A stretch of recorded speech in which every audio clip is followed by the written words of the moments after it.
पूजा वाक पुष्पार्चनाची। जय जय प्रभुराया आरती अंतराची। जय जय प्रभुराया आरती अंतराची। श्री दत्तात्रेय महाराज की जय। आपण संख्येने जास्त आहोत आणि बरोबर 12 वाजतायत। आपल्याला ब्रह्मविद्या शास्त्रामध्ये आपले दुसरे जे अवतार आहेत श्री दत्तात्रेय प्रभू आणि यांचं जे दैनंदिनी आहे यामध्ये दुपारी 12 वाजता श्री दत्तात्रेय प्रभू महाराज कोल्हापूरवरनं भिक्षा मागून पांचाळेश्वर श्री क्षेत्र पांचाळेश्वर या ठिकाणी भोजनासाठी येत असतात। तसं जर बघितलं तर नागपूर आणि पांचाळेश्वर अंतर बरचसं आहे। जे अंतर रस्त्याने खूप लांब असतं त्या अंतराला जर जवळ जर करायचं जर असेल तर त्याला गरज आहे ती अंतकरणातील साध। आणि म्हणून पुनश्च एकदा अंतकरणातून आपण त्या श्री दत्तात्रेय प्रभूंचा जयघोष करूया। श्री दत्तात्रेय महाराज की जय। प्रतिवर्षाप्रमाणे संपन्न होत असलेला महानुभाव परमार्ग अध्ययन मंदिर या संस्थेचा हा 35वा वर्धापन दिन सोहळा आजच्या या ज्ञान सत्रासाठी आणि या सोहळ्यासाठी उपस्थित असलेले या सभेचे अध्यक्ष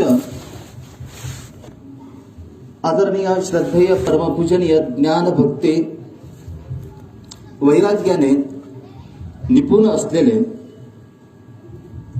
परमपूजनीय महंत श्री अळसपूरकर बाबाजी, त्याचप्रमाणे कार्याध्यक्ष म्हणून आज ज्यांची एक पावन आणि मंगलमय उपस्थिती या ठिकाणी लाभलेली आहे असे आदरणीय श्रद्धेय परमपूजनीय महंत श्री एलोव्यास बाबाजी दर्यापूरकर, ज्यांनी आत्ताच आपल्याला विचारांच्या माध्यमातून अत्यंत सुंदर अशा प्रकारचं मार्गदर्शन केलं असे आदरणीय श्रद्धेय परमपूजनीय पारशिवनी निवासी आदरणीय परमपूजनीय महंत श्री बाबाजी, ज्यांची प्रमुख उपस्थिती या ठिकाणी लाभलेली आहे असे परमपूजनीय महंत श्री एकोव्यास बाबाजी, त्याचप्रमाणे महंत श्री मला वाटतं मायराज बाबा आलेले नाहीत। व्यासपीठावर उपस्थित असलेले वानाडोंगरी निवासी विद्वत रत्न म्हणजे ते मूर्ती लहान परंतु कीर्ती महान असं एक आगळं वेगळं व्यक्तिमत्व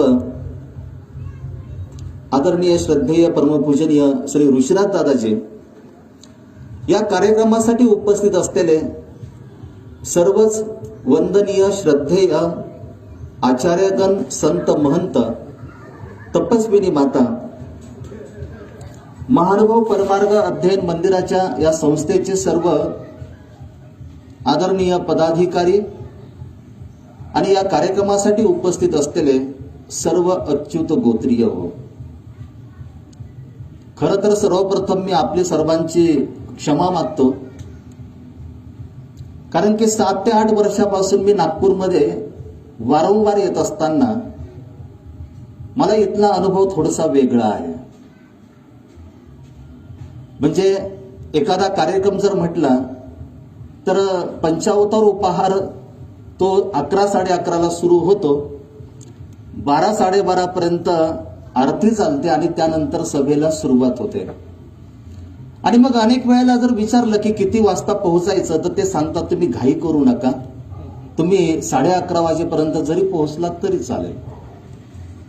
प्रकाश भाऊंनी मला फोन केला, पण ते कदाचित माझी चुकी, मी विचारलं नाही की किती वाजेपर्यंत आलं पाहिजे। सकाळी तर मी 4:30ला पोहोचलो नागपूरमध्ये, परंतु मी त्या मानसिकतेमध्ये राहिलो की 11 वाजेपर्यंत पोहोचलं तरी जमतं। आणि मग जेव्हा मला वाटतं 9:30ला 5 मिनिटं कमी होते आणि भाऊंचा मला फोन आला. ते म्हटले की दादा पोहोचले का? म्हटलं पोहोचलो. ते म्हटले की आता आमची देवपूजा वंदन वगैरे सगळी होते. मला थोडासा धक्का बसला. म्हटलं 9:30 वाजेपर्यंत तर कोणी येत नाही आणि हे म्हटले की देवपूजा आमचे वंदन होत आले. ते म्हणजे 9:30चा कार्यक्रम आहे. आणि मग मला लक्षात आलं की महानुभाव परमार्ग अध्ययन ही जी संस्था आहे, हे जे मंडळ आहे, हे नियमामध्ये आणि वेळेचं पालन करणारं हे मंडळ आहे. आणि आजपर्यंतचा माझा अनुभव प्रामाणिकपणे जर सांगायचं म्हटलं तर अशी एकमेव संस्था मी बघितली की ज्या संस्थेचा कार्यक्रम अगदी वेळेमध्ये संपन्न होतो आणि आमच्या खानदेशातली वेळ आणि इथली वेळ ही मात्र एकसारखी आहे. कारण आमच्याकडे 12 वाजता अध्यक्षांचं विचार संपलेले असतात आणि तीच आरती आणि लगेच ते सर्वांचं महाप्रसाद. परंतु या संस्थेमध्ये मी पहिल्यांदाच येत असताना आपल्या सर्वांचा एक महत्वाचा गुण मला या ठिकाणी बघायला मिळाला. कारण आमचे भाष्यकार म्हणतात की गुणग्राहकता. ज्याच्याजवळ जो चांगला गुण असेल तो आपण आत्मसात केला पाहिजे आणि शब्दाने तो वाखाणला सुद्धा पाहिजे. खरं तर नागपूरमध्ये आल्यानंतर जसं आता प्रकाश भाऊंनी सांगितलं की त्यांची माझी जी पहिली जी भेट आहे ते युट्यूबद्वारे, तशी तुमच्या मंडळाची माझी जी पहिली भेट झाली ती सुद्धा युट्यूबद्वारे. आपण काही मागचे जे व्हिडिओ जे टाकलेले आहेत आणि ते मी बऱ्याचदा बघितले, ते बऱ्याचदा ऐकले आणि आपली जी सगळी या मंडळाची जी पार्श्वभूमी आहे ही त्या माध्यमातून बरीचशी मला कळाली. आपल्या भेटीचा कधी योग आला नव्हता, परंतु तो योग या अवसराच्या निमित्ताने या ठिकाणी तो प्राप्त झाला. खरं तर आतापर्यंत माझ्या आधी ज्या विद्वत रत्नांनी आपले विचार आपल्या समोर जे व्यक्त केलेले आहेत, अगदी प्रास्ताविकामध्ये मला वाटतं शेंडे साहेबांनी जे वास्तविक ते प्रास्ताविक आणि अंतःकरणातून ती आपल्या सर्वांना त्यांनी ती साथ घातलेली आहे. मी येत असताना थोडासा विचार करत होतो. नागपूरमध्ये मंदिरं जर बघितले तर मंदिरं सुद्धा भरपूर आहेत आणि मंडळ जर विचार जर केला तर मला असं वाटतं की प्रत्येक भागामध्ये 1-1, 2-2 मंडळ हे अगदी सहज असतील. आपल्याला मंदिराची गरज कशाला आहे बरं? सार्वजनिक स्वरूपातून निधी आपण गोळा करतो आणि आपलं जे आराध्य दैवत आहे या आराध्य दैवताचं अत्यंत सुशोभित अशा प्रकारचं मंदिर आपण बांधतो. कदाचित आपलं जे घर असेल ते घर साधं असेल, परंतु आपली एक प्रेमळ भावना असते की माझ्या देवाचं मंदिर मात्र हे चांगलं झालं पाहिजे आणि मंदिर आपण सुशोभित बनवतो. परंतु आपण कधी विचार केला का की या मंदिरातून नेमकं आपल्याला काय प्राप्त होणार आहे? आज वर्तमान परिस्थितीचं अवलोकन केल्यानंतर जवळपास हा वर्षभराचा जो काही कालखंड आहे, हा वर्षभराचा कालखंड अत्यंत म्हणजे नकारात्मक विचारांनी तो परिपूर्ण भरलेला तो आपल्याला बघायला मिळाला. भविष्य नेमकं कसं आहे किंवा काय होऊ शकतं याची येत किंचितही आपण म्हणजे कुठला अंदाज आपण लावू शकत नव्हतो. अशा पद्धतीचा हा कोरोनाचा कालखंड म्हणजे तो अजूनही सुरू आहे, परंतु आता काही दिवसात संपेल असं म्हणायला काही हरकत नाही. अशी शाश्वती आपल्याला आताच्या प्राप्त परिस्थितीनुसार ती बघायला मिळते. आणि मग या कालावधीमध्ये सगळेजण अशांत होते आणि मग शांतीच्या शोधामध्ये बरेचसे साधक होते. कारण बाहेर तर निघायचं नाही, सगळे निर्बंध. एखाद्या प्रेक्षणीय स्थळावर जावं तर तिथं सुद्धा जाता येत नाही.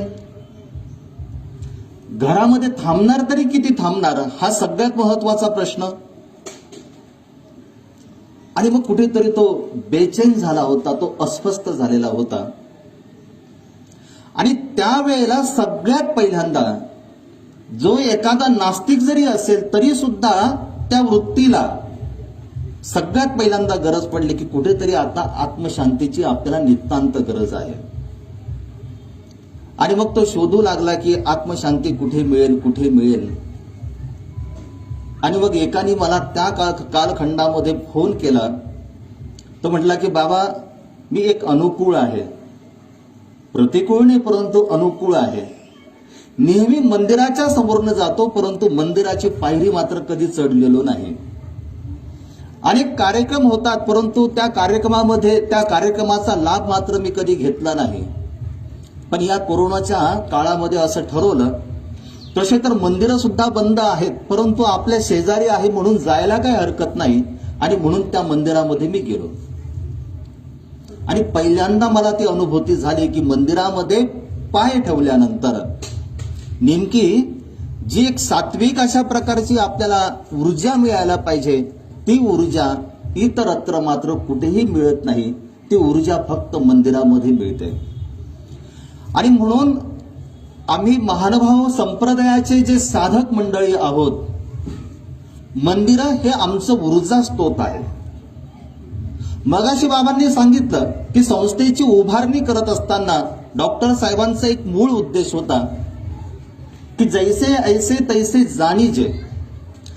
जे परमेश्वराने आत्मोद्धारासाठी जे ज्ञान सांगितलेलं आहे ते ज्ञान अगदी आहे तशा पद्धतीने ते आपल्याला रुचावं, पचावं आणि त्याचं आचरण आपल्याकडनं घडावं. या संस्थेच्या उभारणीच्या पाठीमागा हा सर्वात महत्वाचा तो उद्देश.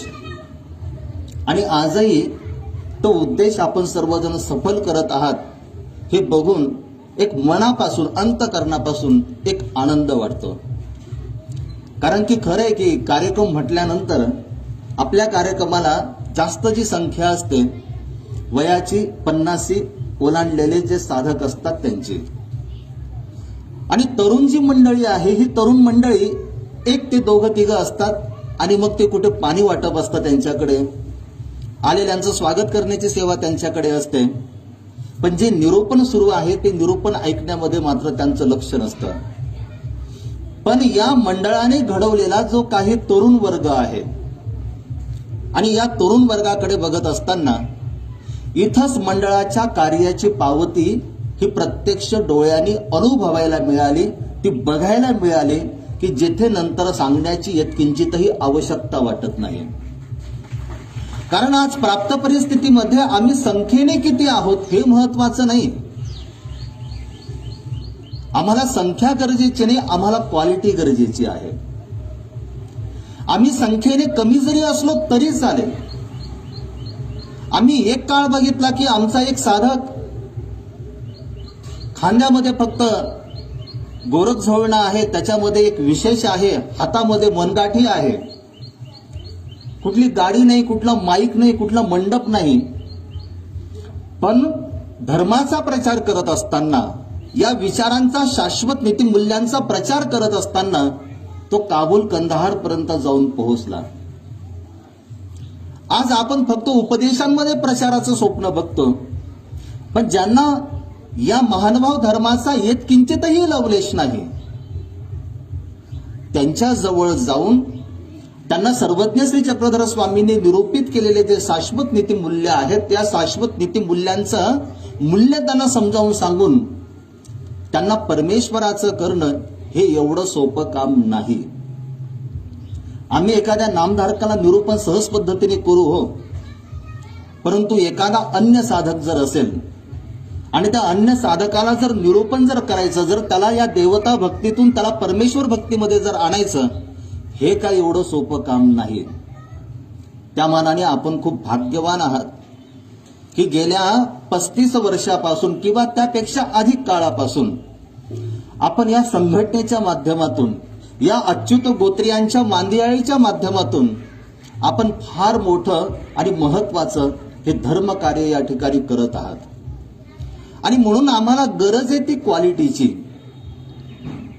नामधारक काही कमी नाही का? भरपूर आहे, संख्येने भरपूर आहे.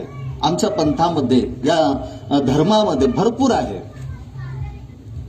परंतु तो सक्षम कुठे आहे? तो सक्षम असायला हवा ना.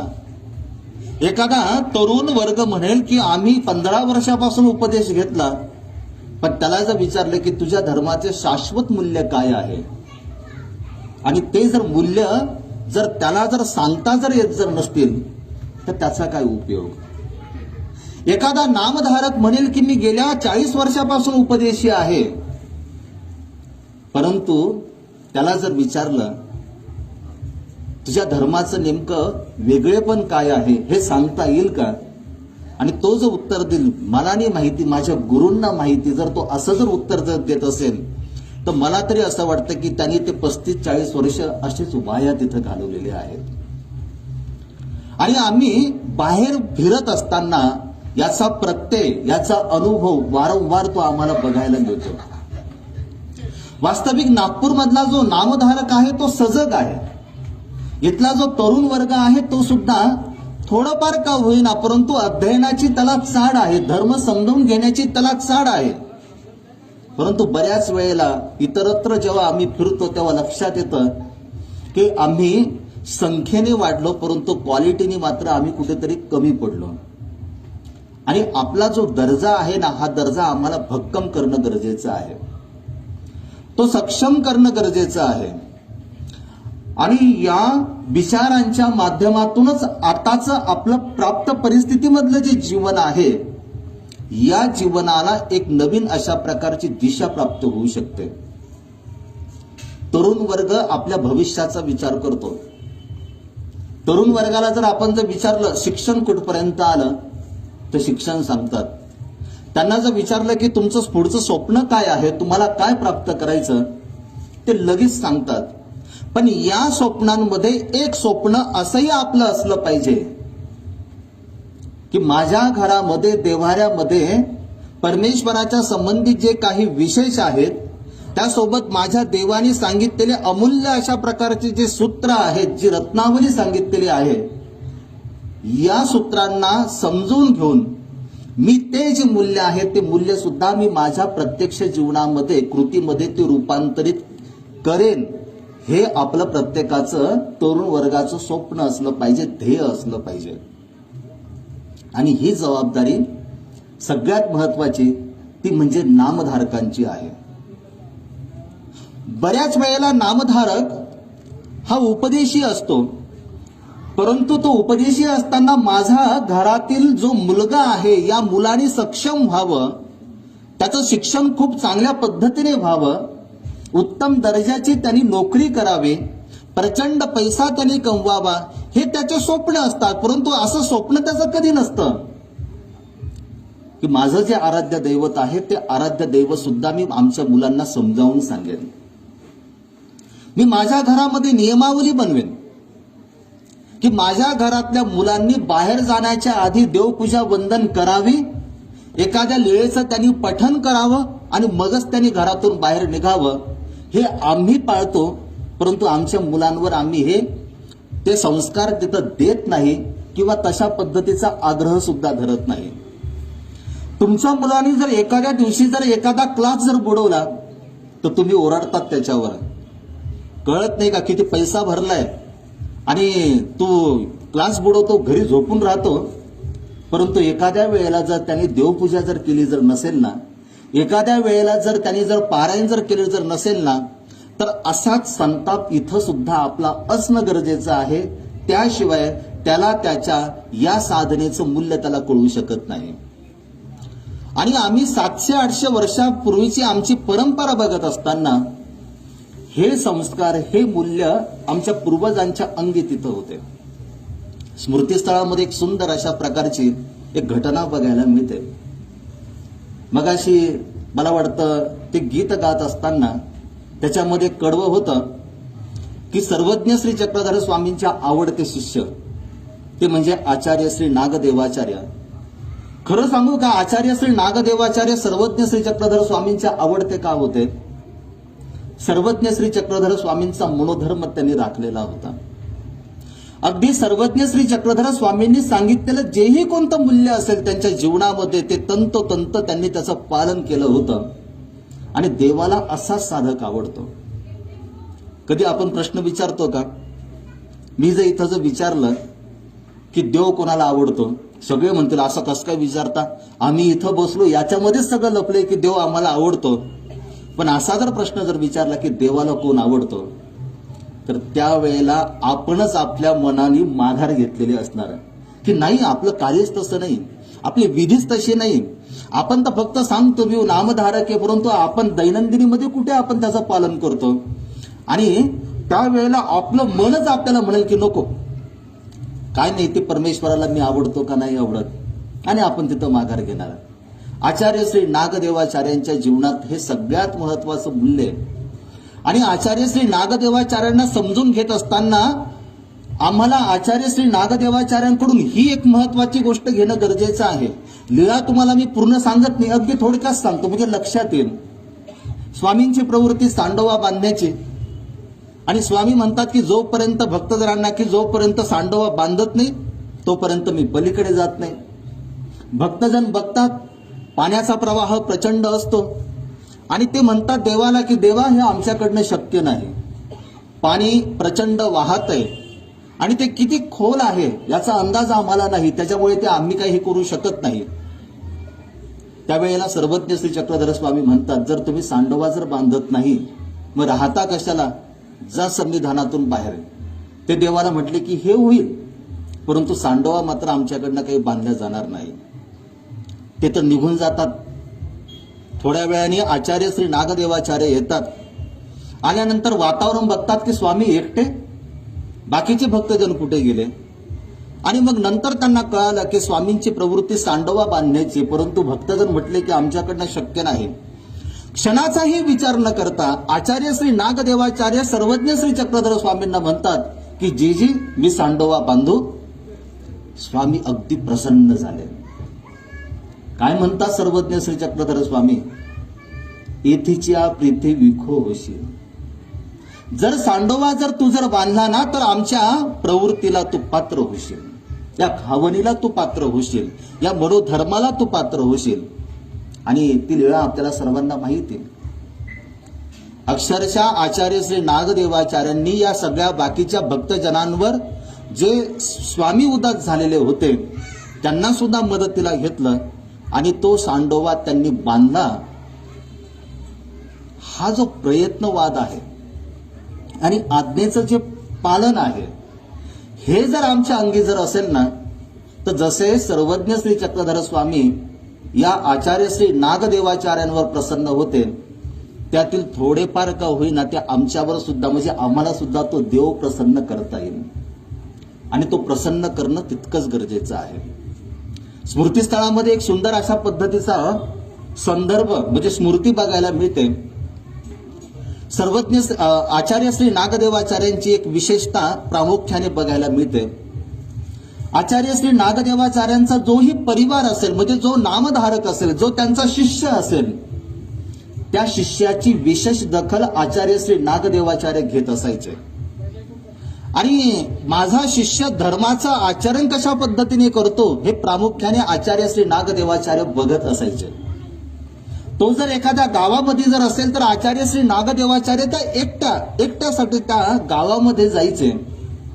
तो धर्म कशा पद्धतीने आचरतो, तो विधी कशा पद्धतीने आचरतो, हे सगळं शोधण्यासाठी आचार्य श्री नागदेवाचार्य जायचे. आणि या शिष्यांमध्ये एक आचार्य श्री नागदेवाचार्यांचे शिष्य होते की जिचं नाव होतं की साकाईसा.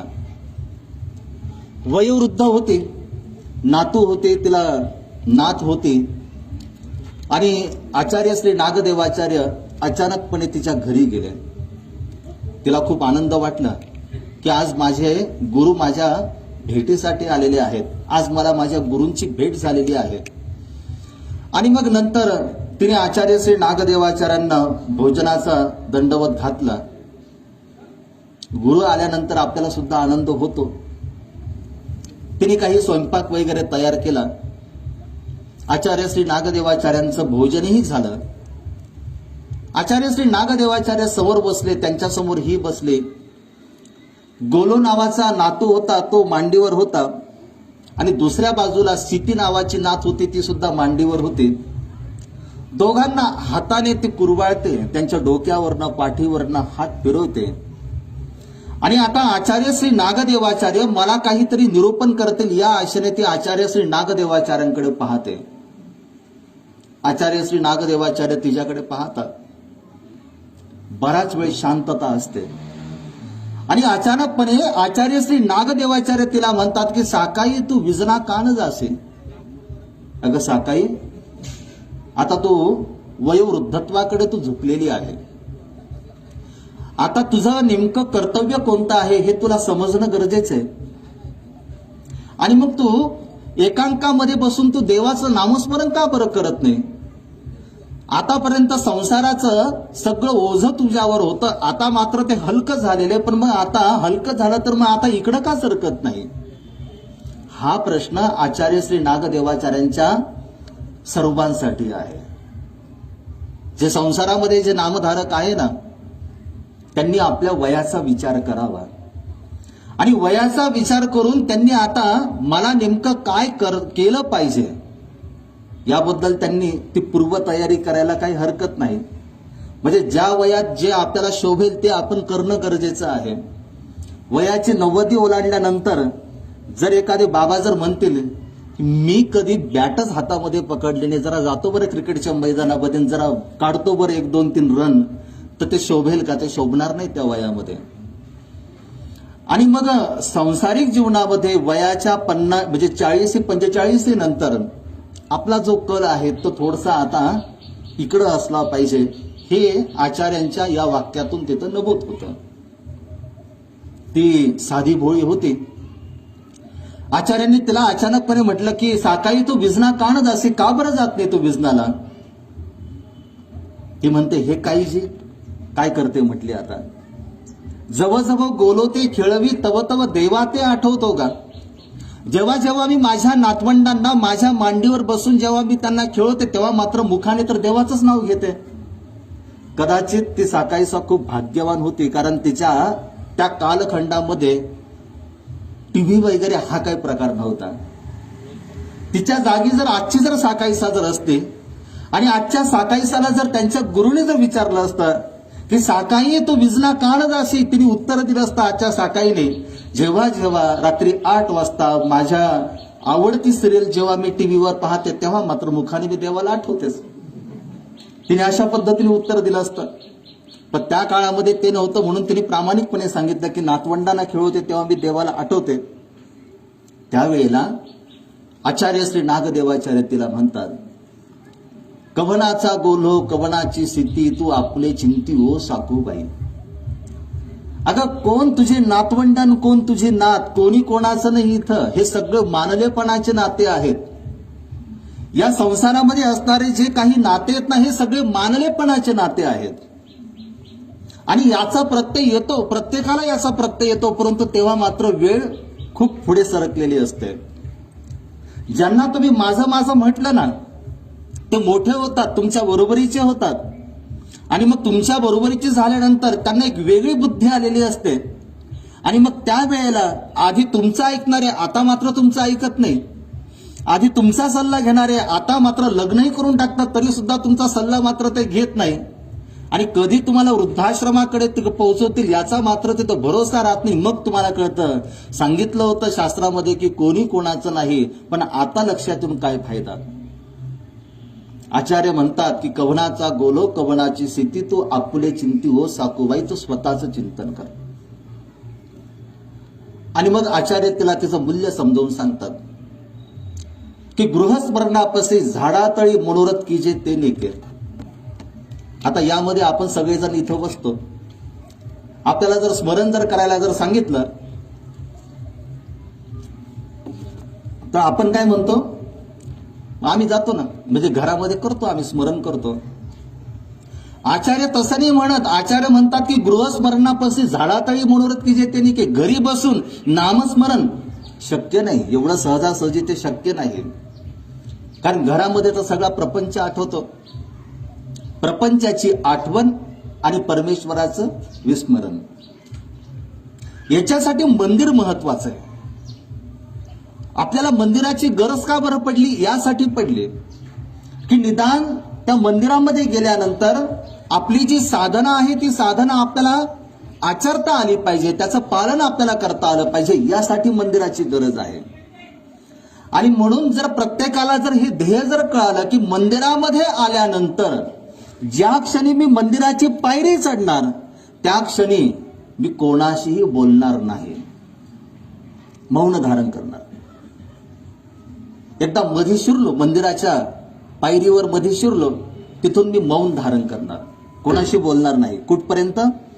बाहेर निघेपर्यंत. असा एखादा नियम तुम्ही पाळून बघा बरं, बघा तुम्हाला कसा त्याचा प्रत्यय येतो. मग कितीही जरी महत्वाचं काम असलं ना, मोबाईल सायलेंट आणि मंदिरामध्ये पाय ठेवल्यानंतर मौन धारण करणे. जे करायचं ते फक्त पारायण, स्मरण एवढंच, बाकी कुठलंच नाही. तिथं जर कोणी नामधारक भेटले फक्त दंडवत, या व्यतिरिक्त त्यांच्याशी काही संवाद नाही साधायचा. साधायचा असला त्यांचा हात पकडायचा, मंदिराच्या बाहेर आणायचं आणि मग त्यांच्याशी बोलायचं, परंतु मंदिरात नाही बोलायचं. बघा नसुद्धा या साधनेने सुद्धा किती मंदिराचं पावित्र्य राखलं जाणार आहे. खरं तर मंदिराचं पावित्र्य जपणं गरजेचं आहे. ते मंदिराचं पावित्र्य, कळस कसा आहे, आतला कलर कसा आहे, मार्बल कसा आहे, यावर ते पावित्र्य अवलंबून नाही. आपण तिथे कसं वागतो यावर त्या मंदिराचं पावित्र्य तिथं अवलंबून आहे. कारण ते एक साधना आचरण्याचे एक स्थळ आहे, एक जागा आहे. मंदिर म्हटल्यानंतर आश्रम सुद्धा त्यासाठीच आहे आणि त्याचं पावित्र्य आपल्याला अशा पद्धतीने ते जपता आलं पाहिजे. आणि म्हणून आचार्य म्हणतात की गृहस्पर्णापाशी झाडातळी मनोरथ की जे ते निके. पुढे आणखीन तिला सोपं सांगतात की मनोरथापाशी बरी निद्रा की जे ते सांग. आता तुला म्हणजे विचारही करू वाटत नाही, त्यावेळेला तू खुशाल झोपली तरी चालेल, परंतु घरी बसून नाम साधना, ईश्वर साधना ही मात्र जीवाकडनं एवढी सहजासहजी तिथं शक्य नाही. आणि बघा, मी तुम्हाला यासाठी मी हा सगळा प्रसंग सांगितला की तिने आपल्या गुरुचं ऐकलं. बऱ्याच वेळेला आमचे गुरु आम्हाला अंतकरणापासून सांगत असतात, कारण त्यांना अनिष्ठापासून वाचवायचं असतं. भविष्यात त्यांना तुमचं भविष्य अनिष्ठामध्ये त्यांना दिसत असतं आणि त्या अनिष्ठापासून त्यांना वाचवायचं असतं. आणि म्हणून ते अनेक वेळा तुम्हाला हितोपदेश करतात. हा हितोपदेश आपला फक्त गुरु आहे तोपर्यंत. म्हणजे बऱ्याच वेळेला मला असं बघायला मिळतं, एखाद्याच्या घरी जर जायचं तर म्हटलं, लीळाचरित्र कुठे असतं माहितीये का? ते कपाटात असतं कुठेतरी ठेवलेलं. पण नाही, 4-5 साधू येणार आहेत आपल्या घरी आणि तिथं त्यांना आपल्याला जेवण द्यायचे, म्हणजे भोजन त्यांना द्यायचे आपल्याला. ते लीळाचरित्र बरोबर बाहेर येतं, ते डायनिंग टेबल जवळ कुठेतरी तिथं येतं. गाठी कुठे असते? कुठेतरी अडकवलेली असते. गाठी लगेच हातामध्ये तिथं येते. टोपीचा काही संबंधच नसतो, टोपी कुठेतरी पडलेली असते, पण मग ती टोपी सुद्धा डोक्यावर तिथं येते. हे फक्त दाखवण्यासाठी असतं. एकदा का साधू निघून गेले, पुन्हा आहेत त्या जागेवर सुरक्षितपणे ते ठेवल्या जातं. जोपर्यंत पुढचं कोणाचं आगमन होत नाही तोपर्यंत काही त्याला तिथं हात लागल्या जात नाही. आपण साधूंना फसू, आपण गुरूंना फसू, पण परमेश्वर तर सर्वज्ञ आहे ना, परमेश्वराला तर कळतं ना. आणि परमेश्वराला काही घेणं देणं नाही, तुम्ही आचरण करा नाही तर नका करू. परमेश्वराने परमेश्वराचा कड केलेला आहे. आणि स्वामी सूत्राचा आधार घेऊन स्पष्टपणे सांगतात की आता कोणाचा कड आहे? हा जीवाचा कड आहे.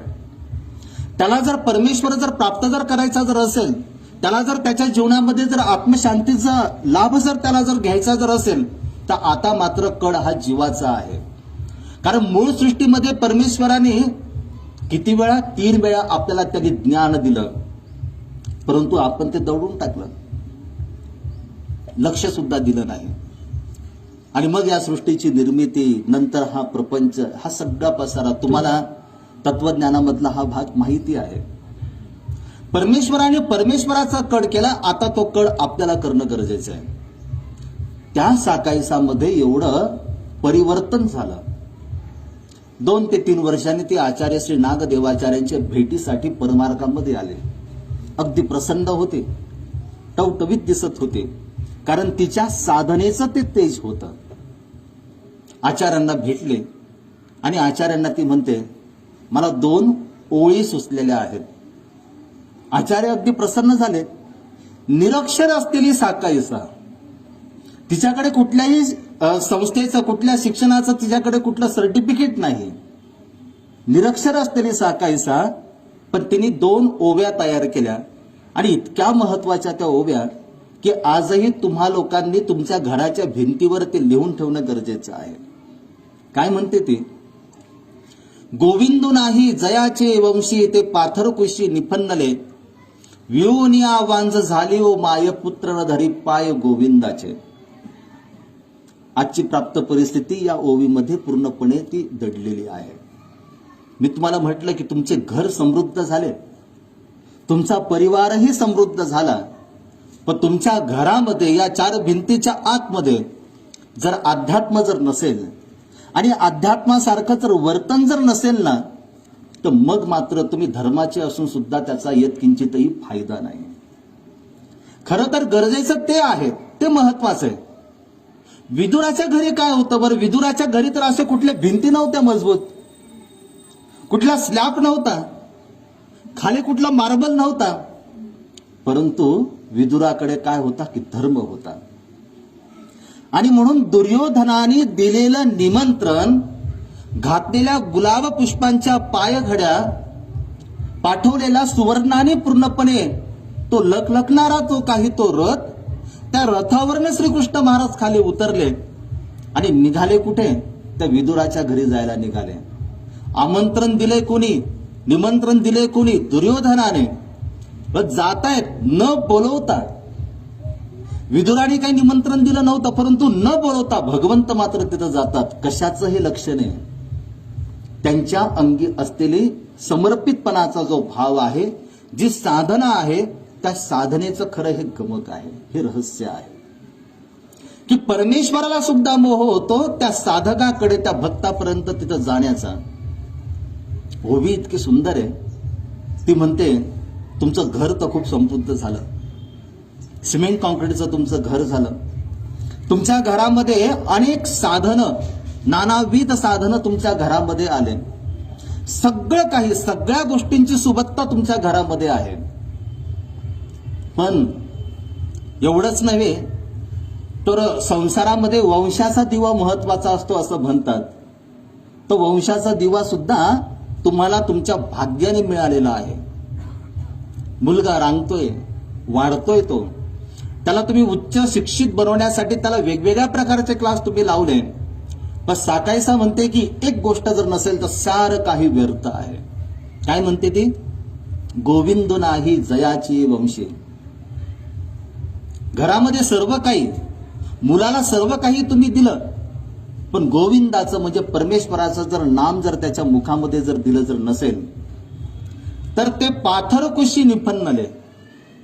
आईने मुलाला जन्म दिला हे समाजाच्या दृष्टीने, पण अध्यात्माच्या दृष्टीने आईने कुच्चर अशा दगडाला जन्म दिलेला आहे, कारण मुलाच्या मुखामध्ये परमेश्वराचं नाम नाही. याच्याही पलीकडे ती म्हणते वियोनिया वांझ झाली ओ माय. जगाच्या दृष्टीने आई बाळंतीण झाली, आईने मुलाला जन्म दिला, पण अध्यात्माच्या दृष्टीने ती काय म्हणते? वियोनिया वांझ झाली ओ माय. जन्म देऊन सुद्धा अध्यात्माच्या दृष्टीने ती माता वांझच राहिलेली आहे. का? कारण तिने मुलाला सर्व काही दिलं, परंतु मुखामध्ये मात्र परमेश्वराचं म्हणजे गोविंदाचं नाम दिलं नाही. आजची प्राप्त परिस्थिती, आपल्या अवतीभोवतीचं आपण जर वातावरण जर बघितलं, मी पहिल्यांदाच आपल्याला बोललो की बऱ्याच लोकांना असं वाटतं की आम्ही कर्ते पुरुष आहोत, आम्ही धर्माचं करावं, परंतु आमचे जे मुलं आहेत त्यांचं फक्त लक्ष आता कुठे असलं पाहिजे? शिक्षणाकडे असलं पाहिजे. परंतु शिक्षणासोबत अध्यात्माचा सुद्धा त्यांना वसा दिला गेला पाहिजे, याकडे मात्र फार कमी कल आहे, फार कमी कल. आणि आम्ही असं समजतच नाही, आम्ही जर एखाद्या कार्यक्रमाला जर चाललो तर मुलांना आम्ही आग्रह करतो का नाही तुम्हाला सुद्धा यावं लागेल, आपल्या देवाचा कार्यक्रम आहे, आपले सगळे साधनवंत तिथं येत आहेत, आचार्यगण तिथं येत आहेत आणि तुम्हाला सुद्धा यावं लागेल. भले तुम्ही कोणाचा जर बर्थडे जर असला, म्हणजे वाढदिवस असला, तुम्ही त्याला घेऊन जातात. तिथं एखाद्या मॉलमध्ये जायचं असेल, तुम्ही एकटे जात नाही, तुम्ही तुमच्या मुलांना सोबत घेऊन जातात. पण जिथं गेल्यानंतर त्याच्या जीवनाचं कल्याण होणार आहे, तिथं मात्र आम्ही फक्त एकटे जातो, आम्ही मात्र आमच्या मुलांना घेऊन जात नाही. आणि म्हणून आज प्राप्त परिस्थितीचं अवलोकन करत असताना एक प्रामाणिकपणे मला असं वाटतं, तुम्ही सर्वजण अच्युत गोत्रीय आहात आणि अच्युत गोत्रीयांच्या ठिकाणी संवाद साधत असताना खरं तर या गोष्टी खूप महत्वाच्या आहेत. आम्ही जर महानुभाव पंथाचे म्हणा किंवा धर्माचे जर आहात, म्हणजे आपण जर आहोत, तर सगळ्यात महत्वाची गोष्ट की तसं त्याचे जे लक्षण आहेत ते लक्षणं आमच्यामध्ये जाणवणं गरजेचं आहे. तुम्ही बघा, तुम्ही तीर्थयात्रा जर केली असेल तर तुमच्या लक्षात येईल, डोक्यावर जर टोपी जर असेल ना तर पंथामध्ये ओळखलं जातं की हे सातारकर असले पाहिजे. कारण सातारकरांच्या मध्ये तो एखादा कलेक्टर जरी असला ना, तो न्यायाधीश जरी असेल ना, परंतु धर्मानुष्ठान करत असताना डोक्यावरची टोपी मात्र कधीही तिथं निघत नाही. टोपीच्या ऐवजी रुमाल सुद्धा येत नाही. काय झालं, या साधनेमुळे आपोआप त्याची ओळख तिथं निर्माण झाली. बऱ्याच वेळेला आपलं एखादं नामधारकाचं घर असतं, एखादं, बाकीचे सगळे अन्य धर्मीय असतात. आणि मग त्यावेळेला तुम्हाला सांगावं लागतं, आम्ही ईश्वर धर्माचे आहोत बरं का. मला असं वाटतं की तुम्हाला सांगण्याची गरजच नको इतरांना. तुमचं आचरण, तुमचं विहरण वर्तन हे अशा पद्धतीने असलं पाहिजे की त्यातूनच लोकांनी समजून घेतलं पाहिजे की नाही, ज्या अर्थाने एवढी सात्विक जर व्यक्ती जर ही आहे तर ही नक्कीच या ईश्वर मार्गाची, या महानुभाव धर्माची ही व्यक्ती असली पाहिजे. हे आपल्या आचरणातून आपल्याला लोकांना ते प्रतीत करून दिलं पाहिजे. असं होतं का बरं? असं होत नाही. आणि म्हणून आजचा जो नामधारक वर्ग आहे त्याच्या घरामध्ये कटकटी, ज्या कटकटी अन्य लोकांच्या घरामध्ये त्या कटकटी आपल्याही घरामध्ये. तिकडे ईश्वर धर्म नाही म्हणून त्यांना कसं राहायचं, कसं वागायचं हे माहिती नाही. आपल्याकडे ईश्वर धर्म आहे परंतु तरी सुद्धा आपण अशांत आहोत. आपल्याही घरामध्ये आदळ आपट जर होत असेल तर आपण खरोखरच नामधारक आहोत का, हे आपण स्वतःलाच प्रश्न विचारणं गरजेचं आहे. म्हणजे एका गावामध्ये चोरी झाली आणि चोर तर निघून गेले आणि त्या चोरांची सगळी शोधाशोध सुरू झाली. गावातले लोक म्हणे की आता चोराला कोणी बघितलं असेल का, त्याचा माग लागू शकतो, परंतु कोण असेल. पहाटे 3 वाजता, अरे अख्खं गाव झोपलेलं असतं आणि कोण तिथं जागा असणार. तेवढ्यात एक वयोवृद्ध व्यक्ती उठला आणि तो त्या सभेमध्ये, त्या लोकांमध्ये तो म्हणतो की नाही, पहाटे 3 वाजता जरी अख्खं गाव झोपलं असलं तरी गावातलं एक घर मात्र जागं असतं. ते म्हटले कशासाठी? ते म्हटले ते त्यांची ईश्वर साधना करत असतात पहाटे 3 ते 6 वाजेपर्यंत. किती मोठा आत्मविश्वास आहे त्या व्यक्तीला की हे ईश्वर धर्माचे आहेत ना, हे पहाटे 3 वाजता उठणार म्हणजे उठणार, अजिबात खंड तिथं पडणार नाही. अशा पद्धतीने आज आमची ओळख निर्माण होणं गरजेचं आहे. आपण एकीकडे म्हणतो ना की आमची संख्या वाढली पाहिजे, संख्या नक्कीच वाढली पाहिजे आणि ती वाढेल सुद्धा, ती अशा पद्धतीने वाढणं गरजेचं आहे. आणि म्हणून इथला एक एक नामधारक यांनी स्वतःच्या जीवनामध्ये घरातील परिवारावर त्यांना अशा पद्धतीचे संस्कार त्यांनी देणं गरजेचं आहे की जेणेकरून त्यांना शेजारी पाजारी सांगण्याची गरज नको की हे महानुभाव पंथाचे आहेत म्हणून. आपोआप त्यांच्या आचरणातून ते त्याचं म्हणजे त्यांच्या लक्षात आलं पाहिजे की हे एवढे जर संयमी आहेत, एवढे जर सत्शील आहेत, तर हे नक्कीच त्या परमेश्वर धर्माचे म्हणजे त्या महानुभाव पंथाचे ते असले पाहिजेत. मला असं वाटतं की आजच्या वर्धापन दिनाच्या निमित्ताने थोडंसं यावर सुद्धा आपल्याला स्वतःच्या जीवनामध्ये परिवर्तन करून घेता येईल का, आपल्या प्रत्येकाला हे करून घेणं गरजेचं आहे. आज मी तुमच्या भेटीसाठी आलो, तुम्ही मला शाल दिली, तुम्ही मला हार दिला, तुम्ही सगळ्यांनी माझं स्वागत केलं. पण आता माझंही काही कर्तव्य आहे. तुम्ही अच्युत गोत्रीय म्हटल्यानंतर आमच्या देवानी परमप्रीती करायला सांगितली आणि परमप्रीती काय एका बाजूनी नसते, परमप्रीती दोन्ही बाजूनी असते. मलाही तुम्हाला काहीतरी देता आलं पाहिजे. आता मी असा दोन्ही खिसे खाले आणि तुम्हाला द्यावं तर नक्की काय देणार.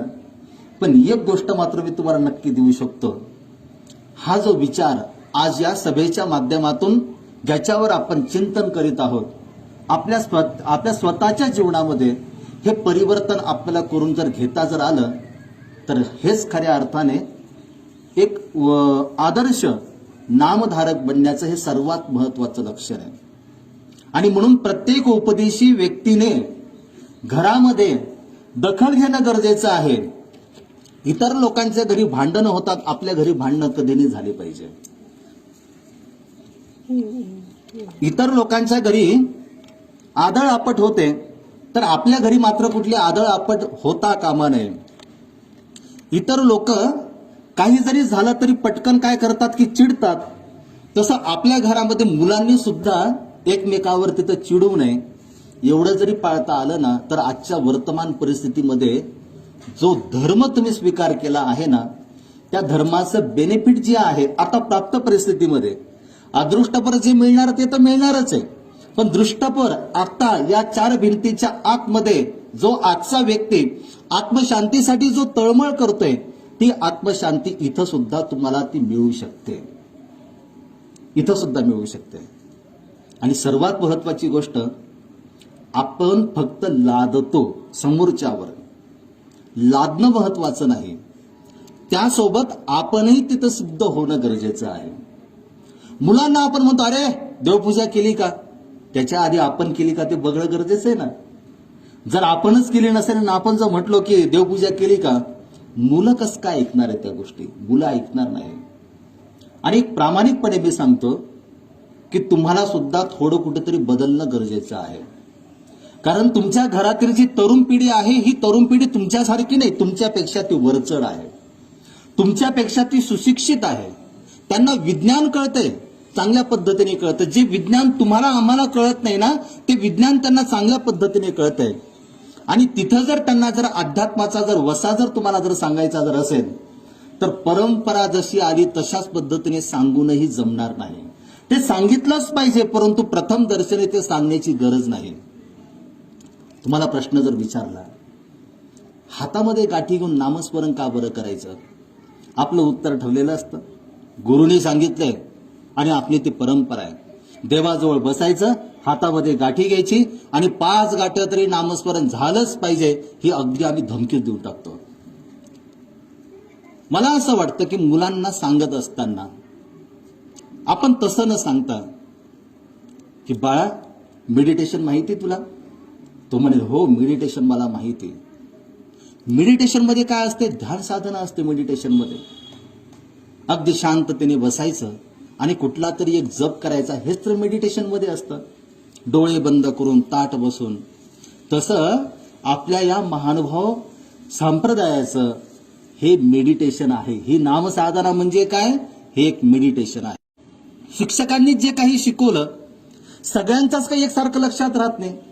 काही जणांची एक छंदी प्रज्ञा असते, त्यांना पटकन लक्षात राहतं, बाकीच्यांना 2-3 वेळा सांगूनही लक्षात राहत नाही.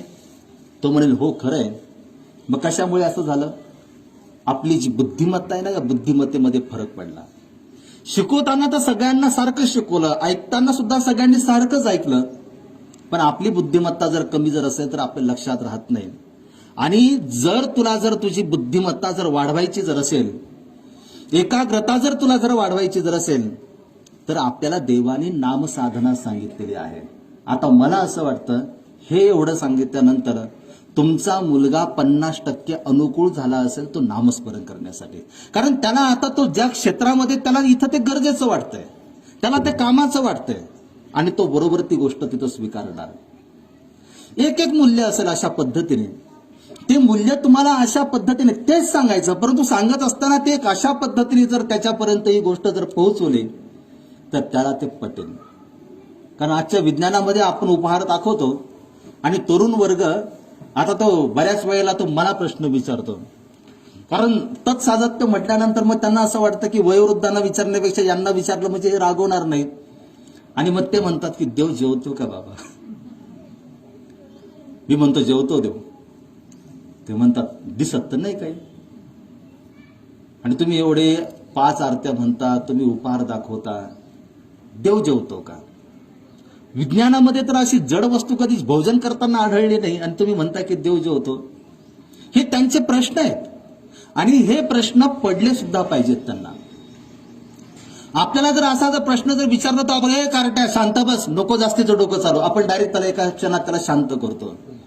मला असं वाटतं की तुमच्या घरातील मुलांना तुम्ही बोलतं होऊ द्या. ते जेवढे प्रश्न विचारतील ना त्या प्रश्नांची समर्पक पद्धतीने त्यांना उत्तरं द्या. बघा तुमची मुलं बरोबर अध्यात्माकडे तिथं सरकतील. आणि ते पटवून देता आलं पाहिजे त्यांना की हो करतो, जेवण करतो. मग त्याच्यासाठी तुम्हाला जे सांगता येईल त्याला ते तुम्ही सांगा, पण त्याला पटवून द्या आणि त्याला विज्ञानाच्या आधाराने सुद्धा ते त्याला सिद्ध करून द्या. बघा तुमचे मुलं धर्मापासून कधीच दूर जाणार नाही. आज तरुण पिढी या शाश्वत नीती मूल्यांपासून जी दूर जाते ना, तर मुलं जबाबदार नाही या गोष्टीसाठी. जेवढे मुलं जबाबदार आहेत ना, जेवढे मुलं दोषी आहेत ना, तेवढे दोषी आपण सुद्धा आहोत. कारण आपण अगदी त्यांना मानवेल अशा पद्धतीने त्यांना आपण कधीच तिथं समजून सांगत नाही. फक्त असतं हे तुला करावं लागेल, ते तुला करायचं म्हणजे करायचं, पण का करायचं याचं उत्तर आपल्यालाही नसतं माहिती आणि त्याच्यामुळे आपण समोरच्याला सुद्धा देऊ शकत नाही. आणि म्हणून प्रत्येक नामधारकाने सक्षम होणं गरजेचं आहे. आता नागपूरमधला जर प्रश्न जर विचारला, मी बऱ्याच वेळेला विचारतो, वर्षभर कार्यक्रम चालतात आणि नामधारक इथला जो बघितला तर मी प्रत्येक नामधारकाला म्हणतो की तुम्ही वर्षभरामध्ये किती कार्यक्रमाला वर्गणी देता. आता मला फक्त तपासायचं असतं त्यांना. साधारणतः 30 ते 35 हजार रुपये ज्याचा महिन्याचा पगार आहे तो व्यक्ती सुद्धा वर्षभरामध्ये होणारे जे कार्यक्रम असतात त्या कार्यक्रमाची जवळपास तो 15-1 हजार रुपये तो वर्गणी सहज पद्धतीने देत असतो. बाकी अन्न दान वगैरे हा सगळा तो वेगळा प्रकार आणि तो स्वतःला धन्य मानतो. बस बाबा आले होते, बाबांनी पत्रिका दिली माझ्याकडे, त्यांनी सांगितलं की अमुक कार्यक्रम आहे आणि त्या कार्यक्रमासाठी मी 501 रुपये वर्गणी दिले, द्या आवर्जून द्या. पण माझ्या दृष्टीने मला ती वर्गणी महत्वाची नाही वाटत. माझ्या दृष्टीने मला ही गोष्ट महत्वाची वाटते. तुम्ही काय देता किंवा तुम्ही काय घेता हे महत्वाचं नाही, हा एक आपला धर्म आहे. परंतु ज्या हर्षोल्लासामध्ये आपण जो वर्गणी म्हणून जे आपण देतो ना, ती वर्गणी देत असताना खरोखरच मी तर मोकळ्या हाताने दिलं, परंतु तेवढे संस्कार माझ्याकडे आहेत का, ही गोष्ट खूप महत्वाची आहे. म्हणजे एखादा सुद्धा फक्त दान धर्म केला म्हणून तो मानव पंथाचा साधक झाला असा मुळीच प्रकार नाही. आमच्या सर्वज्ञ श्री चक्रधर स्वामींनी अगदी स्पष्टपणे ब्रह्मविद्याशास्त्रामध्ये सांगितलं की जो आचरण करेल त्याचा धर्म आहे. जो आचरण करणार नाही, जो फक्त प्रदर्शन करेल त्याचा धर्म आहे का बरं? त्याचा तो धर्म नाही, त्याचा धर्म तो मुळीच नाही. आणि म्हणून याची सुरुवात आपल्याला ती इथून करावी लागेल. अशा पद्धतीतून आपण काय देतो ते महत्वाचं नाही, ते देणं गरजेचंच आहे, परंतु त्याआधी आपल्याला आपली स्वतःची दुरुस्ती करून घेणं गरजेचं आहे. आणि ही दुरुस्ती ज्या वेळेला आपण करू त्यावेळेला आपल्यासारखा एक आदर्श नामधारक हा तर आचार्यगणांवर म्हणजे आचार्यगण तर त्याच्यावर प्रसन्न तर राहतीलच, त्यांचं शुभचिंतन तर त्याच्यावर राहील, परंतु तो परमेश्वराला सुद्धा अगदी सहज रीतीने तो प्राप्त करून घेणारा आहे. आणि म्हणून मी तुम्हाला पहिल्यांदा म्हटलं की आम्हाला संख्येची गरज नाही, आम्हाला आहे गरज ती क्वालिटीची. आम्हाला प्रत्येकाला आमची क्वालिटी दुरुस्त करून घेता येणं गरजेचं आहे. इथला जो तरुण वर्ग आहे त्या तरुण वर्गाने सुद्धा जर तुम्ही जर या संप्रदायाशी जर तुम्ही जर निगडीत आहात, जर तुमच्या मुखामध्ये जर नाम जर आहे तर लपवता कशाला तुम्ही तुमच्या मित्रवर्गामध्ये? अरे जे सत्य ते बेधडकपणे सांगायचं असतं, बेधडकपणे. हो मी माझ्या सर्वज्ञ श्री चक्रधर स्वामींचा उपासक आहे, बाकीच्या ज्या गोष्टी आमच्या धर्मामध्ये ज्या निषेध आहेत त्या गोष्टींना आम्ही कधी शरण जात नाही. नाहीतर मग मी तर काही नाही घेतलं पण गेलो सोबत, का बरं सोबत जायचं? हे बघा लक्षात घ्या, जेवढं तुम्ही तुमचं आचरण बेधडकपणे कराल ना, पहिल्यांदा तुम्हाला नावं ठेवणार, परंतु नंतर मात्र नावं ठेवणारेच लोक नंतर मात्र तुमच्याकडे एक सन्मानाने बघतील. सुरुवातीला सन्मानाने नाही बघणार, नावं ठेवतील, पण नंतर मात्र परिस्थिती अशा पद्धतीने बदलेल की नंतर मात्र तेच तुमचा मित्र परिवार तुमच्याकडे सन्मानाने बघेल की नाही, याला चालत नाही, हा तसा नाही. आपण इकडे तिकडे जाऊ शकतो परंतु हा येणार नाही, हा एक सात्विक अशा पद्धतीचा माझा मित्र आहे, हे आनंदाने सगळ्यांना सांगतील. करून तर बघा प्रयत्न. बघा तुम्हाला वर्षभरामध्ये आज तुमचा मित्रवर्ग तुमच्याकडे ज्या नजरेने पाहतो ना, तर वर्षभरानंतर तुमचा मित्रवर्ग तुमच्याकडे कोणत्या नजरेने बघेल, अनुभव त्याचा घेऊन बघा. आणि म्हणून या लपवण्याच्या गोष्टीने, हातातली गाठी लपवण्याची गरज नाही. राहू द्या ना, हातामध्ये काय बिघडलं, काही अडचण नाही.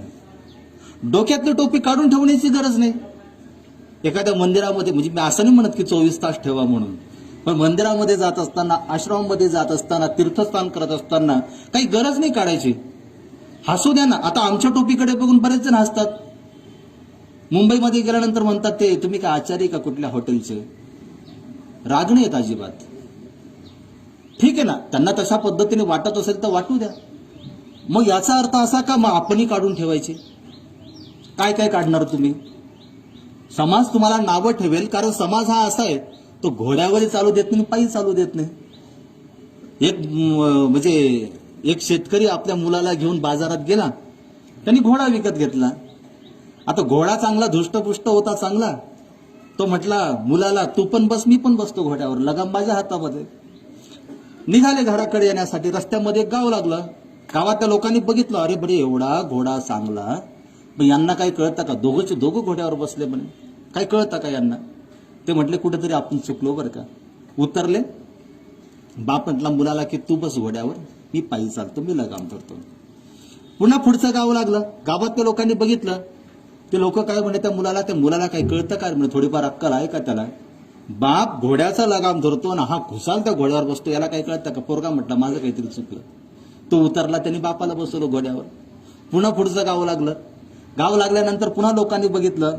लोक म्हणे त्या बापाला काही वाटतं का, मुलाची काही दया वगैरे येते का नाही त्याला? खुशाल मुलाच्या हातामध्ये लगाम दिला आणि तो घोड्यावर बसला, काही कळतं का? शेवटी ते म्हटले की आता आपण दोघांनीही बसायचं नाही, मोकळा घोडा घेऊन जायचा. पुढच्या गावात गेल्यानंतर लोक म्हणे यांना काय थोडंफार डोकं वगैरे आहे का नाही? एवढा मोठा घोडा घेतला, त्याचा फायदा घ्यायचा दिला सोडून चालले खुशाल लगाम धरून हातामध्ये. तुम्ही बाहेर काही करा, तुम्ही कितीही चांगलं असू द्या, ज्यांना नावं ठेवायचे ते तुम्हाला नावं ठेवतील. पण मला असं वाटतं तुम्ही जर सत्य आहात, जर तुमचं मूल्य, जर शाश्वत जर नीतिमूल्य जर तुमच्यामध्ये जर आहेत, तर कोण काय बोलतं याचा यत्किंचितही न विचार करता आपण मात्र आपल्या साधनेवरनं यत्किंचितही ढळता कामा नये. ही सगळ्यात महत्वाची गोष्ट आहे. आजचा तरुण वर्ग त्याला असं वाटतं की कसं काय आपण गाठी दाखवायचे. ज्याला याचं मूल्य कळालं त्याला माहिती आहे की नाही काही बिघडत नाही. गाठी असली म्हणून काय झालं, आपण त्या हातामध्ये घालतो ना, काय म्हणता तुम्ही त्याला, हा ते तुम्ही घालताच तुम्ही हातामध्ये. तसं हे माझं ब्रेसलेट काय बिघडलं? लोक इतर चांदीचं करत असतील, आम्ही मण्यांचं केलं, बिघडलं काय त्याच्यामध्ये? शोधलं तर कुठेही आनंद आपल्याला मिळतो, कुठेही मिळू शकतो तो. आणि म्हणून आजच्या या प्रसंगी मला आपल्याशी एक संवाद साधत असताना एक थोडंसं मला आपुलकीने मला आपल्या या दृष्टीने तो संवाद त्या ठिकाणी साधावा असा वाटला. म्हणजे या अर्थाने मी तुमच्याशी चिंतन नाही केले की तुम्ही कमी आहात आणि मी तुम्हाला काही शिकवतो, असा काही प्रकार नाही. पण तुमच्या भेटीत देव भेटे आणि कपाळाचे गोमटे, नवनीत लाभे अवचटे परशास्त्राचे. जेव्हा दोन साधक एकत्र भेटतात तेव्हा काहीतरी सलगीचं, हिताचं चिंतन त्या ठिकाणी घडणं गरजेचं आहे. आणि तो एक महत्वाचा गुण तुमच्या सर्वांमध्ये तो आहे. एक नागपूरमधलं तुमचं जे मंडळ आहे हे अत्यंत जुनी अशा पद्धतीची ही तुमची संस्था आहे. आणि या संस्थेच्या माध्यमातून मी स्मरणिका बघत होतो, अनेक पंथातील थोर थोर आचार्यगण यांचं मार्गदर्शन आपल्याला या मंदिराच्या माध्यमातून, या संस्थेच्या माध्यमातून ते आपल्याला तिथं त्यांचं मार्गदर्शन लाभलेलं आहे. आणि खऱ्या अर्थाने तुम्ही सर्वजण खूप भाग्यवान आहात. पण मला असं वाटतं आजच्या प्राप्त परिस्थितीचा विचार करत असताना जर प्रत्येकाला ज्याच्यावर आपण चिंतन केलं त्या दृष्टीने जर बदल जर करून जर घेता जर आला, तर मला असं वाटतं की आपोआप आपली संख्या वाढलेली असणार. पेपरबाजी करून संख्या नाही वाढत. टीव्हीवर सिरियल दाखवून सुद्धा संख्या वाढत नाही. ती संख्या आचरणाने वाढते.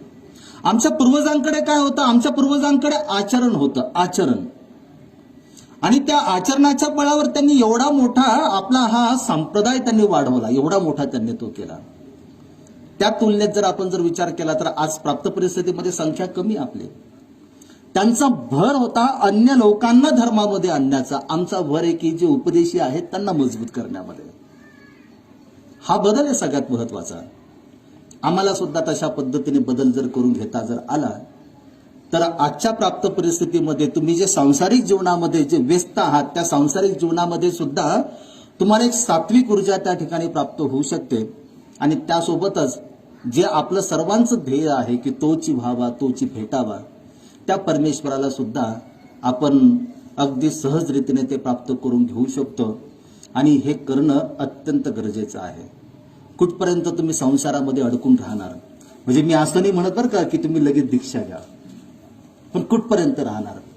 प्रत्येकाने आपला आपला विचार केला पाहिजे. आपली संसाराची जबाबदारी संपत आली काही असं त्यांनी विचार केला पाहिजे. खरोखरच संसाराला आपली गरज आहे का? जर असेल तर आवर्जून राहा. पण ज्या वेळेला संसाराला आता आपली गरज उरली नाही पण तरी सुद्धा आपण संसाराला चिटकून जर बसलो जर असेल तर इथं मात्र तुम्ही चुकताय. त्यावेळेला तुम्ही तुमची दिशा बदलणं गरजेचं आहे. घरामध्ये जी कुचंबना आपली होते ना ती होणार नाही. उलट इतरांच्या नजरेमध्ये तुमचा एक सन्मान वाढणार आहे. योग्य वेळी आपल्याला सोडताही आलं पाहिजे. जे आपण प्राप्त केलं ना ते योग्य वेळी सोडता पण आलं पाहिजे. आम्हाला धरून ठेवण्याची माहिती, सोडण्याची माहिती आणि म्हणून आमची फजिती होते. ते जर सोडता जर आलं, एक आदर्श नामधारक तुम्ही बनवू शकता. तुम्ही सर्वजण एक आदर्श नामधारक आहातच, परंतु हा विचार तुम्ही अनेकांपर्यंत तिथं नेण्याचा प्रयत्न करा. आणि जाता जाता मी एका मिनिटामध्ये तुम्हाला फक्त एकच गोष्ट सांगतो. आपल्या या परिवारामध्ये एखादा नामधारक जर असेल की जो नित्यनियमाने स्मरण त्यानंतर पारायण इतर विधी सर्व तो करतो, परंतु तुम्हाला माहिती आहे परिस्थितीने मात्र तो गरीब आहे. परिस्थितीने गरीब आहे, आपल्या बरोबरीचा नाही. मला असं वाटतं एक धर्माच्या नात्याने त्याला समृद्ध करण्याचा सुद्धा आपल्या सर्वांचा हा प्रयत्न असला पाहिजे. कोणत्या अर्थाने म्हणतो? धर्म या नात्याने. तो माझ्या देवाचा आहे आणि माझ्या देवाचं नाम त्याच्या मुखामध्ये आहे. तो माझ्या अच्युत गोत्रीय परिवारातील एक महत्वाचा घटक आहे आणि म्हणून त्याला मदत सुद्धा आपल्याला करता आली पाहिजे.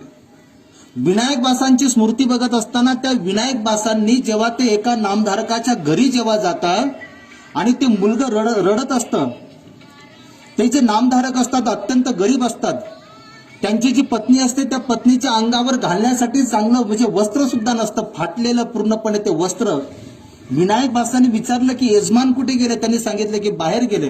म्हणे मुलगा का रडतो? म्हणे तो पाळण्यामध्ये झोपलाय, परंतु पाळण्यामध्ये खाली ठेवण्यासाठी कुठलं कापडच नाही, कुठलं वस्त्रच नाही घरामध्ये. विनायक बासांनी क्षणाचाही विचार केला नाही. आपलं वस्त्र घेतलं, त्या मुलाला उचललं, त्याच्या पाळण्यामध्ये टाकलं, मुलाला तिथं झोपवलं. जी भिक्षा त्यांना प्राप्त झालेली होती त्यातली पदार्थ त्यांनी घेतले आणि ते पदार्थ त्या माऊलीकडे तिथं देऊन टाकले आणि दंडोत करून तिथून निघून गेले. ही झाली परमप्रीती आपली. तसा आपल्या परिवारामध्ये एखादा असा घटक असेल, मी असं म्हणत नाही की तुम्ही पैसे द्या म्हणून, अन्नधान्याच्या माध्यमातून का होईना, परंतु एकच उद्देश असला पाहिजे. त्याला जर आपल्यासोबत जर टिकवायचं जर असेल, एकमेकाला जर आपल्यासोबत जर टिकवायचं जर असेल तर एकमेकाच्या सुखदुःखामध्ये सहभागी होता आलंच पाहिजे. ते रक्ताच्या नात्याने नव्हे, ते शारीरिक नात्याने नव्हे, तर केवळ फक्त धर्माच्या नात्याने. मग एखादा जर गरीब जर असेल ना आणि त्याच्या घरी जर कोणी जर आजारी जर असेल ना तर तिथं आपण असा विचार करू नये तो उपदेशी असला म्हणून काय झालं, त्याची माझी थोडीच ओळख आहे. तर तुम्हाला जर कळतंय ना तुम्ही पहिल्यांदा गेलं पाहिजे. काहीच नाही लागत, तो पैसे वगैरे काहीच लागत, शब्द महत्वाचे सगळ्यात. त्यावेळेला तुम्ही नसुद्धा शब्दाने जरी म्हटले घाबरू नको आम्ही तुझ्या सोबत आहोत, एवढं जरी म्हटलं तरी त्याला इतका मोठा त्याला आधार मिळतो. आणि हा आधारवड होणं हे आपल्या प्रत्येक नामधारकाचं कर्तव्य आहे आणि ते आपण कराल ही आशा बाळगतो. वेळ खूप झाला, मला माहिती की वेळ माझ्यामुळे झाली, कारण मी असं समजलं की जसं इतर तशा पद्धतीने इथंही असेल, परंतु तो माझा गैरसमज झाला. पण तरी सुद्धा मला जेवढं आपल्याला एक मोकळ्या अंतकरणाने जे मला देता आलं, म्हणजे मी तुमच्याशी संवाद साधत असताना व्याख्याता म्हणून मुळीच नाही, प्रवाचक म्हणून मुळीच नाही, तुम्ही माझे अच्युत गोत्रीय आहात आणि तुमच्याशी भेट घेत असताना तुम्हाला मला काहीतरी देता आलं पाहिजे या नात्यानेच मी थोडंसं चिंतन आपल्याशी या ठिकाणी केलं. त्याचा उपयोग तुम्ही तुमच्या धर्मरूप जीवनामध्ये कराल एवढीच आशा बाळगतो. या संस्थेला धन्यवाद देतो आणि लांबलेल्या शब्दांना विराम देतो. सर्वज्ञ श्री चक्रधर स्वामी की जय.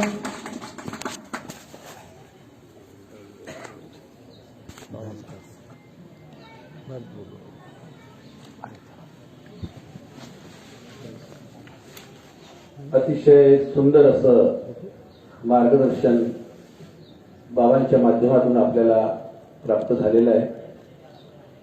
विठोबाची स्मृती, साकाई सातकी लीळा आणि आजच्या या परिस्थितीमध्ये महानुभाव पंथी म्हणून जगताना कशा पद्धतीचं आपण आचरण करणं आणि आपल्या मुलाबाळांना कुठले संस्कार करावे, अतिशय अमूल्य असं मार्गदर्शन बाबांच्या माध्यमातून आपल्याला प्राप्त झालेलं आहे. बाबांनी सांगितल्याप्रमाणे या सर्व गोष्टी आजच्या या धकाधकीच्या जीवनामध्ये प्रत्येकाच्या जीवनामध्ये कुठे ना कुठे घडत असतात. त्याचा विचार करून आपण ही वाटचाल करणं अत्यंत गरजेचं आहे. बाबांनी सांगितल्याप्रमाणे बाबांना वेळ झाला म्हणतात, पण आम्हाला त्या गोष्टीचं काहीच म्हणजे त्या संबंधाने काही हे नाही, कारण बाबा येणं महत्वाचं होतं. आजचा बऱ्याच दिवसाचा प्रयत्न होता, माझा तर नक्कीच होता, कारण बरीचशी प्रवचन त्याचे व्याख्यान मी ऐकले, तो योग जुळून येत नव्हता, परंतु या वेळेला तो योग जुळून आलेला. बाबांचे मी सतशः आभार व्यक्त करतो. आणि यानंतर या कार्यक्रमाचे कार्याध्यक्ष आमचे मार्गदर्शक परमपूज्य पट्टाधीश महंत एलोबाई बाबा दर्यापूरकर आपल्याला मार्गदर्शन करतील अशी मी त्यांना विनंती करतो.